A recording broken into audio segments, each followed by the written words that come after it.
बातचीत भी किया है। वे सभी इस बात को बोलते हैं कि हादसा कार्यक्रम के उपरांत, दुर्घटना के दौरान प्रारंभिक रूप में इन्होंने पहले वहां पर इस मामले को दबाने का प्रयास किया। घटना घटित हुई है तो इसके पीछे हादसा नहीं तो साजिश किसकी है,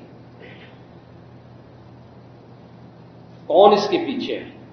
ऐसे लोगों की एक फितरत है कि चोरी भी और सीना चोरी भी। हाथरस जनपद के सिकंदराराव तहसील के गांव में एक दुखद और दर्दनाक घटना अपराह्न में घटित हुई।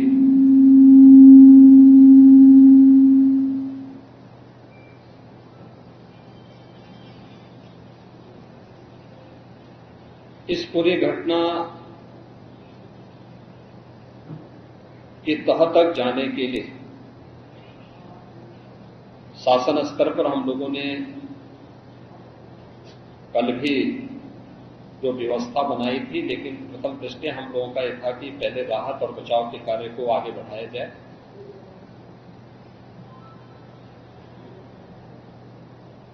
इस पूरी जो अभी हादसा है, इस हादसे में 121 श्रद्धालुओं की मृत्यु हुई, जो उत्तर प्रदेश के साथ साथ हरियाणा, राजस्थान और मध्य प्रदेश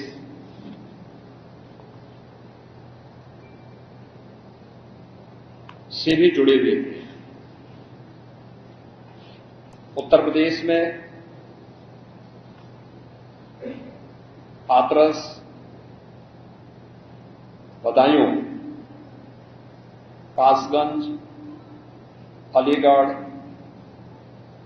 एटा, ललितपुर, शाहजहांपुर, आगरा, फिरोजाबाद, गौतम बुद्ध नगर, मथुरा, औरैया, बुलंदशहर, पीलीभीत, संभल और लखीमपुर खीरी, इन 16 जनपदों के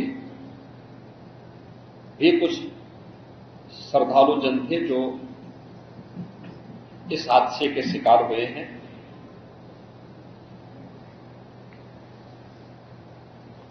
एक 121 में से 6 मृतक ऐसे थे जो अन्य राज्यों से थे, जिनमें ग्वालियर मध्य प्रदेश से 1 थे, हरियाणा से 4 थे और राजस्थान से 1 थे। हाथरस के जिला हॉस्पिटल में मैंने जो घायल हैं, 31 ऐसे घायल हैं जो हाथरस, अलीगढ़, एटा और आगरा के हॉस्पिटल में जिनका उपचार चल रहा है, और उसमें लगभग सभी आउट ऑफ डेंजर है।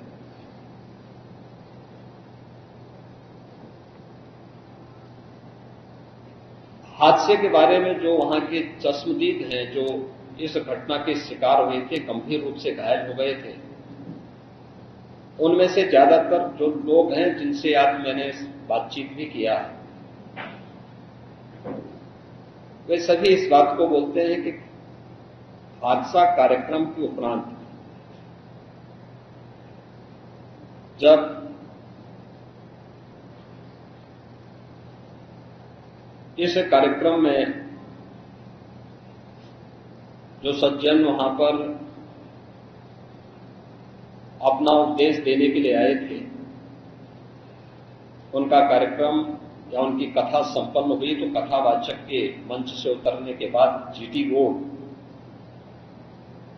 में जैसे ही उनका काफिला आया था तो उन्हें छूने के लिए जब महिलाओं का एक दल उधर बढ़ा तो उनके पीछे पीछे भीड़ गई और इसी के बाद वे एक दूसरे के ऊपर चढ़ते गए। सेवादार भी लोगों को धक्का देते रहे, जिसके कारण दोनों ओर, जीटी रोड के दोनों ओर और जीटी रोड के अंदर भी ये सब हादसा वहां पर होता हुआ दिखाई दिया। इसका सबसे दुखद पहलू यह था कि इस प्रकार के आयोजन में जो सेवादार प्रशासन को अंदर घुसने नहीं देते,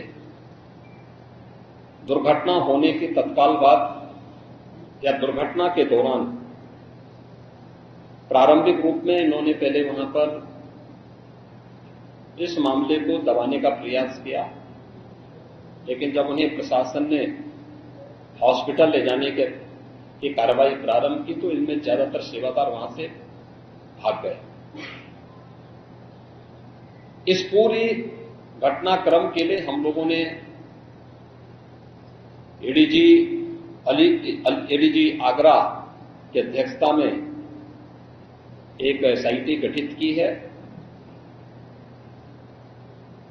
जिसने अपनी प्रारंभिक रिपोर्ट दी है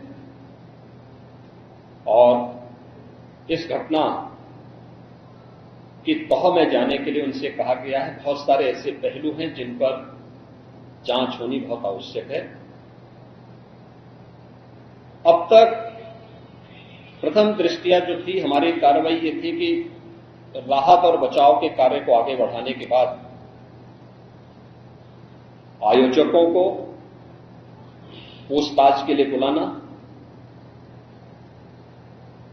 घटना के बारे में, हादसे के कारणों के बारे में उनसे भी पूछताछ करना और फिर घटना की लापरवाही और जिम्मेदारों की जवाबदेही भी इसके लिए तय करना, जिसके लिए पहले से ही एफआईआर यहां पे दर्ज हो चुकी है। इसके लिए कार्रवाई आगे बढ़ रही है। हम लोग इस बात को किसी भी प्रकार से डिनाई नहीं कर सकते कि इस प्रकार की घटना केवल एक हादसा नहीं होता।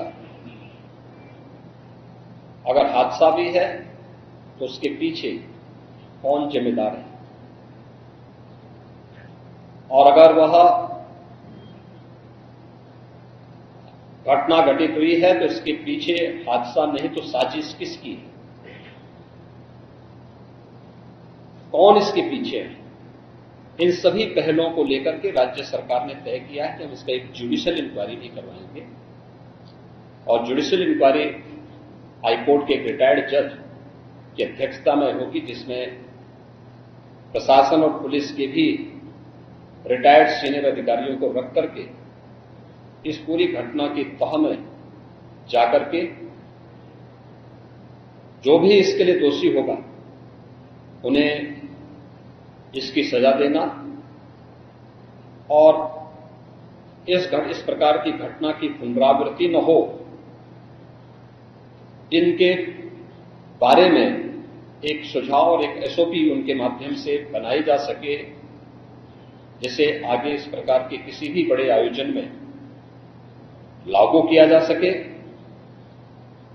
यह हम लोग सुनिश्चित करेंगे।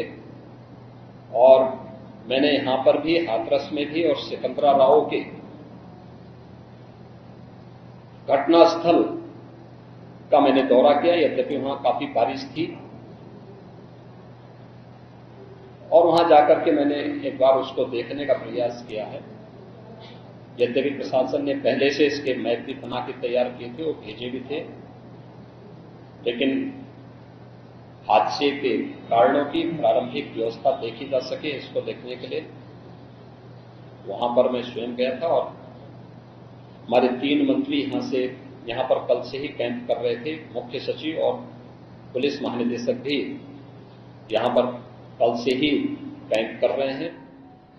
सीनियर अधिकारीगण भी यहां पर पुलिस और प्रशासन के अधिकारीगण यहां पहले से ही कैंप करते हुए इस पूरी घटना के लिए जिम्मेदारों की जवाबदेही तय करने की भी दिशा में आगे कार्रवाई की जा रही है, जिसमें कुछ विशेष दल बनाए गए हैं, जिनमें अलग अलग जनपदों में उनकी कार्रवाई अब प्रारंभ होगी। और प्रारंभिक जांच के बाद आगे की कार्रवाई को हम लोग आगे बढ़ाने का कार्य करेंगे। यह यहां की घटना के बारे में था और जुडिशियल इंक्वायरी के बारे में आज ही इसके नोटिफिकेशन शासन के द्वारा भी जारी हो जाएगी।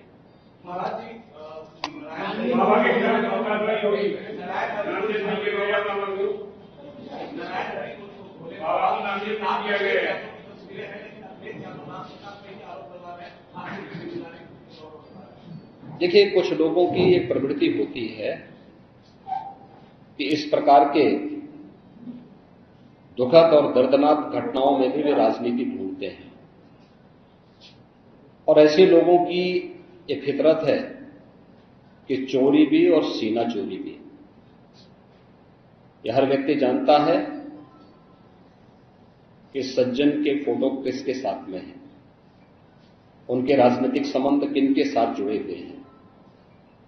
तो स्वाभाविक रूप से आप लोगों ने इस बात को देखा होगा कि पिछले दिनों रैलियों के दौरान इस प्रकार की भगदड़ कहां मचती थी और कौन इसके पीछे थे। और मुझे लगता है उसकी तह में जाना आवश्यक है। जो लोग निर्दोष लोगों के जीवन के साथ खिलवाड़ करते हैं और उनकी जवाबदेही भी इसके साथ तय